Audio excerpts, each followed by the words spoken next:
We've come a long way. African Americans have come a long way in this country. It's a history that cannot be stripped away. Many people don't realize, because the history's been ignored or just swept under the rug. It's an experience that no one else in the world understands. They haven't had to deal with the things that we've had to deal with from an upbringing standpoint, from a culture standpoint. It's a culture that blends the best and the worst parts of us together. Now we have an opportunity to create a culture of change and invite others to let down their barriers and open their minds. What amazed me about what happened today is the inspiring stories. Now is the time to prepare a future where the Black experience is synonymous with excellence. You do not have to know everything you'll do in your future. You just have to know to take the first step. Tonight, honoring Black history our way for generations to come.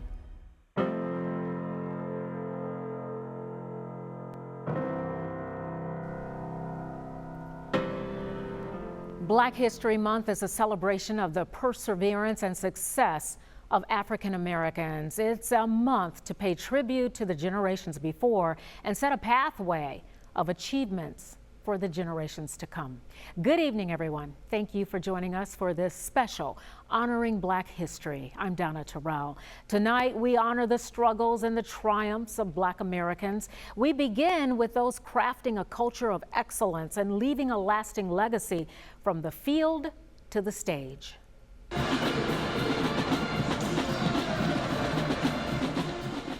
From Pine Bluff, Arkansas to Los Angeles, California, the musical marching machine of the Mid-South is stretching its reach and its presence in the HBCU world. The University of Arkansas at Pine Bluff is one of 4 historically Black colleges and universities in Arkansas. The university's band members putting it all on the line in a national showcase with 5 other HBCU bands. But this battle was more than just bragging rights. As Tylisa Hampton shows us, it was about fulfilling dreams and igniting new ones. With show-stopping skills. It was just hands down the best thing in my life. Over 200 band members showed tens of thousands in Los Angeles, California at SoFi Stadium for the Honda Battle of the Bands.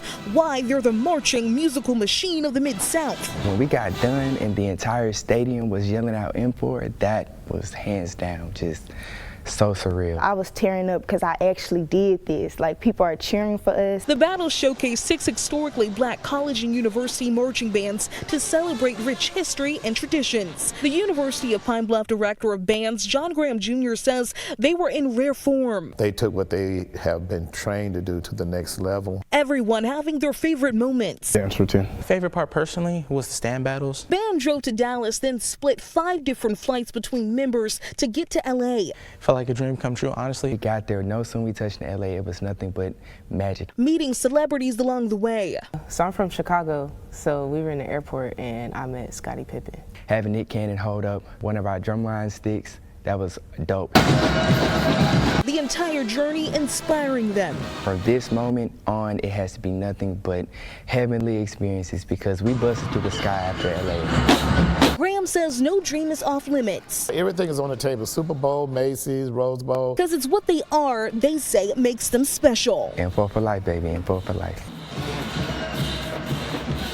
Beautiful. Ready? And. For high school choir director Adrian Macklin. I want kids to know that music has a path to anything that you want to do in life.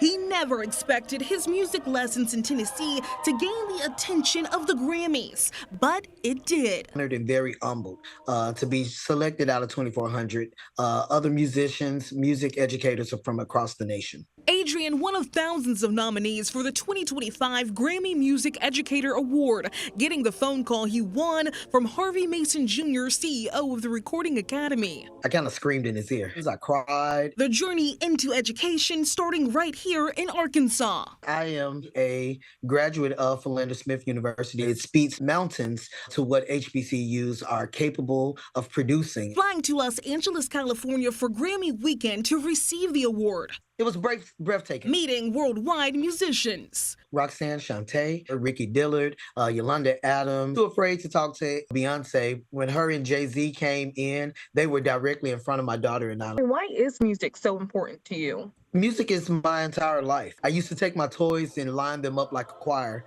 and direct them. So it's almost like this is full circle. Because with each note, there's knowledge for every student. I tell them all the time, you know, no one can beat you at being you. You just be the best you.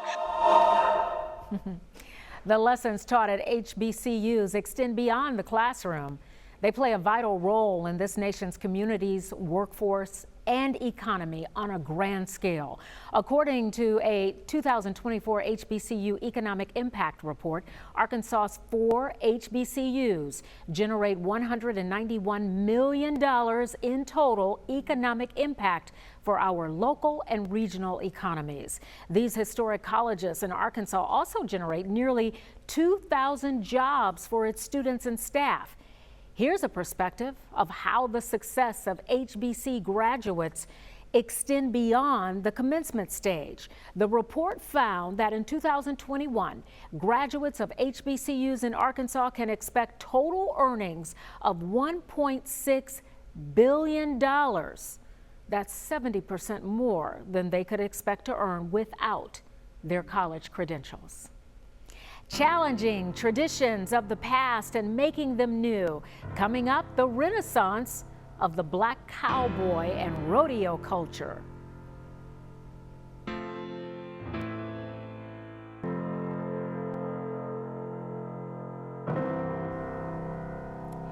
The impact that black Americans have made on our society is often hidden in plain sight. In the American West, 1 in 4 cowboys was black, but you wouldn't know that by the films that you see. There are estimates of around 6,000 black cowboys post-Civil War. Beyonce's Cowboy Carter is helping to bring a new era of that old West to African Americans. For some, it's raising eyebrows, but for others, black cowboys are nothing new. Just ask the Hearn family of Fort Worth, Texas, where rodeo life runs in their blood. Their rodeo passion fueled by a dream from their father, Cleo, who created the annual Cowboys of Color rodeo show.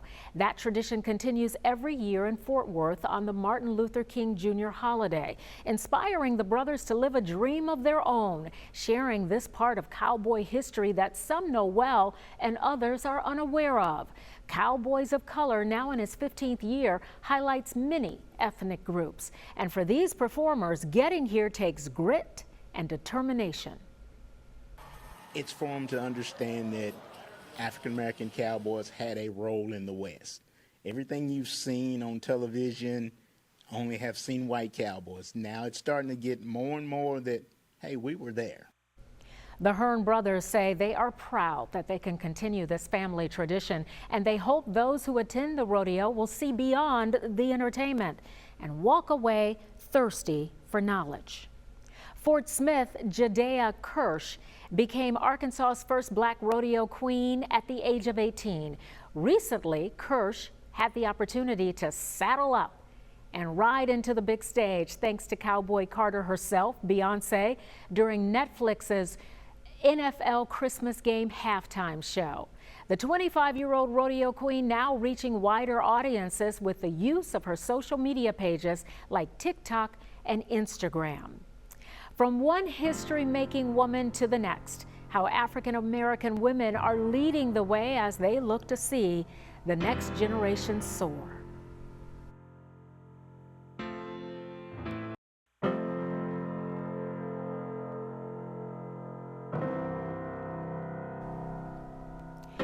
For more than 2 centuries, black people have used the power of the pen to tell our stories our way, and that determination has led to the establishment of black-owned newspapers across the country since the early 1800s. The contributions of black journalists have made an undeniable impact on American history. 2 Fort Smith natives have solidified their place in history with the creation of the first black newspaper in Fort Smith. Brianna Moore shows us how a typewriter and a return home in the early 90s turned into a new chapter for 2 high school best friends.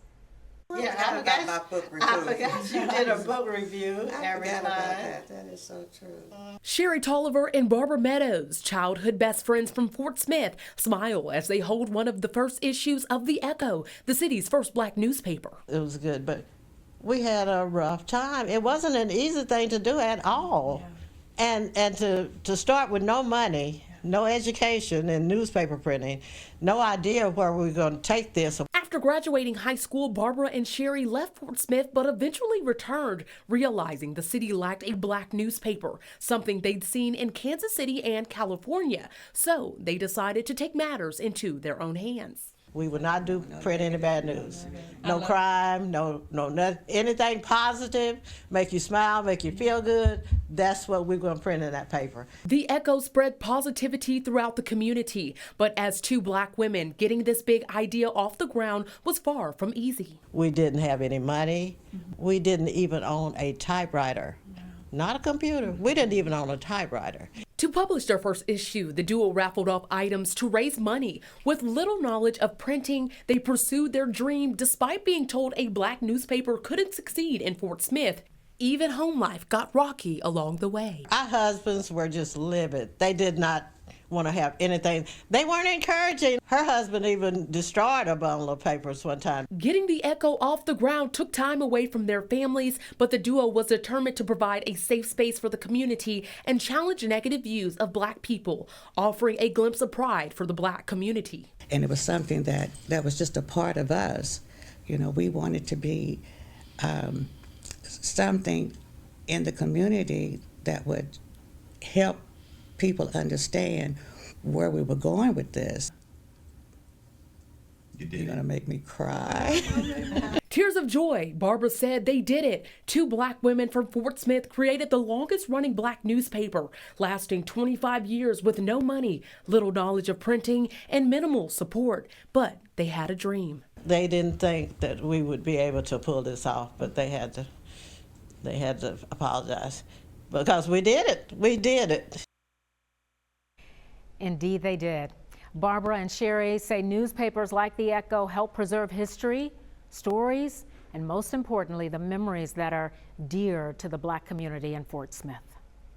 As a child, I never dreamed that my face was going to be on a Smithsonian-related museum. Like, no, not even any museum. I never could picture that even happening. Another trailblazing woman who has soared to historic heights when she became the first black woman helicopter pilot for North Carolina's National Guard.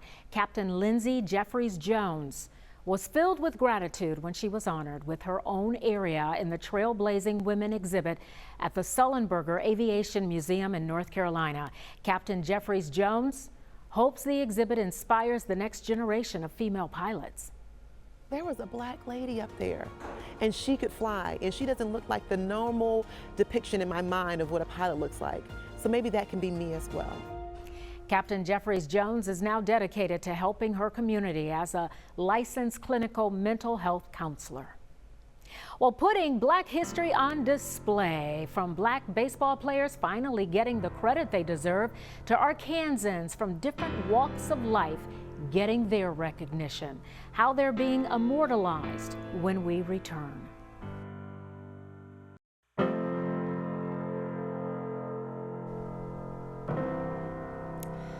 Black History Month is about showcasing a history of excellence. That history is on display daily at the Arkansas Black Hall of Fame, which this year is celebrating its 30th induction ceremony. In 2024, the Hall of Fame inductee Phyllis Dickerson began work with the Black Hall of Fame when it was literally an idea on the floor.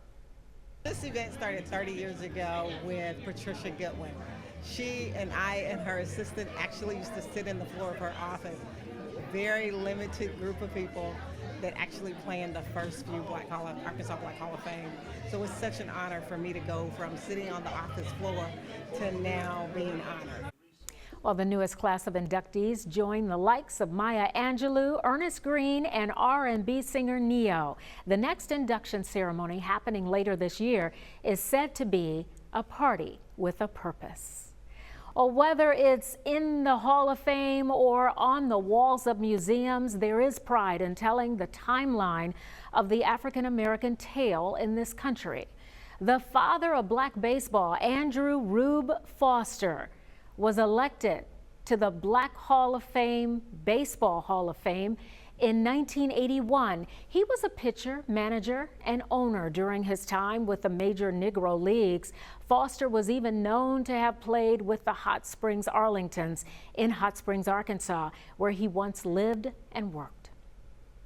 And Hall of Famer Hammerin' Hank Aaron played for Major League Baseball and the Negro Leagues, where he made trips to the natural state as well. He played in the Negro Leagues World Series in Hot Springs at just 18 years old for the Indianapolis Clowns, one of many baseball greats to walk the diamond in Hot Springs, which was a prime training ground for young baseball talent. Now, more than 100 years after it was founded, the history of the Negro Leagues lives in a museum dedicated to them. The Negro Leagues Baseball Museum in Kansas City, Missouri started in a room office almost 35 years ago. Kevin Berry shows us the drive behind the $30 million plan to expand and modernize. We've simply run out of space. Yeah, every time we want to tell a new story, we literally have to tear something up. That's the challenge for Negro Leagues Baseball Museum President Bob Kendrick, because every story in this museum has fought hard to be here. You see, American historians did us all a tremendous disservice. They kept this wonderful chapter of baseball and Americana away from us. Chapters about how after playing at Kansas City's old municipal stadium, Negro Leagues players would come just a few blocks down to 18th and Vine and join the rich entertainment scene. All the jazz musicians wanted to be baseball players. All the baseball players wanted to be jazz musicians. Or chapters about how Mr. Cub himself, Ernie Banks, had to be convinced to go to Chicago after falling in love with Kansas City while playing for the Monarchs in the Negro Leagues. He didn't want to leave. They had to push him out the nest because here, and I can understand it, he was comfortable. It's why Kendrick says legendary Monarch Buck O'Neil and other former players would pay the rent themselves to keep their one-room museum open in the early 1990s. A move across the street in 1997 got them their current 10,000 square foot museum space, and now a $30 million fundraising campaign is trying to triple that space just down the block, bringing people in for the baseball, and Kendrick says, teaching them so much more. This is a civil rights, social justice institution. It's just seen through the lens of baseball. This project is going to bring the Buck O'Neil Education and Research Center to the historic Paseo YMCA, where Negro Leagues founders formalized their league in 1920. New structures will bring apartments and hotels, bringing some of the energy that had been at 18th and Vine in the past. During that era of American segregation, it was essentially about 13 blocks that black folks could operate in this city. Within those 13 blocks, oh man, you had everything you needed. A handful of other renovation and development projects have either already been finished or are in the works nearby, like film critic Sean Edwards' Boone Theater restoration. It only makes sense because this part of Kansas City is the cradle to so much black history that has impacted the entire world. Once the theater is restored, Edwards is going to open up the Black Movie Hall of Fame, essentially starting in one room just like the Negro Leagues Baseball Museum across the street. The Negro Leagues Baseball Museum and Bob Kendrick, I study that and him to death. They have created the blueprint. The blueprint to remember the past. I don't want these stories to ever die. And make it part of the future. It's based on one small, simple principle. You won't let me play with you in the major leagues? Then I'll create my own league. And man, what a league it was. Well, with more than 2,300 players on Negro League rosters in the 1930s and 40s, only two are alive today. Bill Greason, age 99, and 98-year-old Ron Teasley. The two men leaving a lasting legacy after leading a trailblazing journey. We salute them and the many other men and women whose names live on in the displays and museums around the country.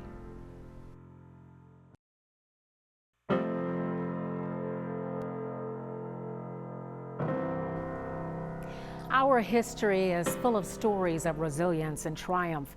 It is filled with stories of people going after their dreams and not taking no for an answer. History is filled with men and women who paved the way for future generations by showing them the power they have when they simply believe in themselves. That history is full of the Black people that we celebrated tonight and Black people across this country. Now the next generation is taking our history and reinventing the Black experience, making it better for us all. Thank you for joining us tonight. I'm Donna Terrell. Have a safe evening.